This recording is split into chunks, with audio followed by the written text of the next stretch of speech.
Hello hi welcome to our channel. இன்றைக்கி நம்ம என்ன பார்க்க போகிறோம்னா அகத்தி பூ பொரியல் எப்படி பண்ணுறதுன்னு பார்க்கலாம். பாருங்கள், இதுதான் வந்து அகத்தி பூ மரம்.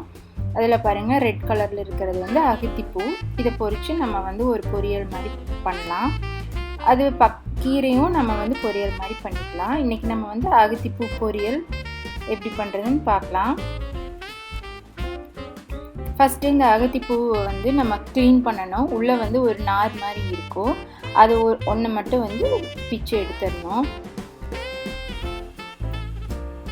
பாருங்கள், நான் காமிக்கிறேன் இல்லையா, ஒரு தின்னா அந்த மாதிரி அதை மட்டும் எடுத்துடணும். இந்த மாதிரி இருக்கிற எல்லா பூவுலேயும் அந்த நாரை வந்து எடுத்துருங்க. அதுக்கப்புறம் குட்டி குட்டி பீஸாக கட் பண்ணி வச்சுக்கலாம். இந்த அகத்திப்பூ பார்த்திங்கன்னா ரொம்ப ஹெல்த்தி. இது வந்து ரொம்ப ரிச் இன் அயன். இது வந்து கடையில் அதிகமாக கிடைக்காது. இது வந்து கொஞ்சம் கிராமங்களில் வந்து கொஞ்சம் நிறையா வச்சுருப்பாங்க, அவங்கவுங்க ஃபார்மில் வச்சுருப்பாங்க. வாங்க எப்படி பொரியல் தாளிக்கிறதுன்னு பார்க்கலாம். ஃபஸ்ட்டு வந்து கடாயை வச்சு எண்ணெய் ஹீட் ஆனதுக்கப்புறம் கடுகு போட்டுக்கலாம்.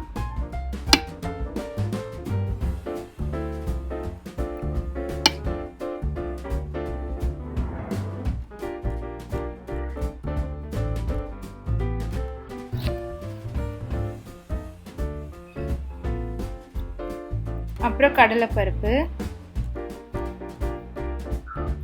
அதுக்கப்புறம் கட் பண்ணி வச்சிருந்த வெங்காயம், வரமிளகாய், கருவேப்பில்.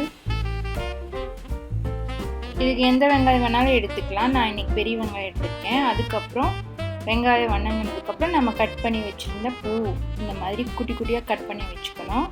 அதை வந்து ஆட் பண்ணி நல்லா மிக்ஸ் பண்ணணும்.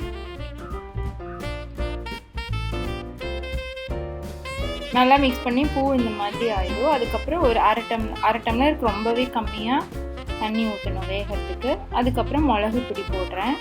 அதுக்கப்புறம் உப்பு, இதெல்லாம் சேர்த்து ஒரு 10 to 15 மினிட்ஸ் வேக வச்சிடலாம். வேக வச்சதுக்கப்புறம் தேங்காய் போடுறேன். தேங்காய் போட்டு நல்லா மிக்ஸ் பண்ணிக்கோங்க. இவ்வளோ தான் அந்த அகத்திப்பூ பொரியல் வந்து இவ்வளோ தான். ஈஸியாக 10 to 15 மினிட்ஸில் செஞ்சிடலாம். நீங்களும் கிடைச்சதுன்னா வீட்டில் ட்ரை பண்ணி பாருங்கள்.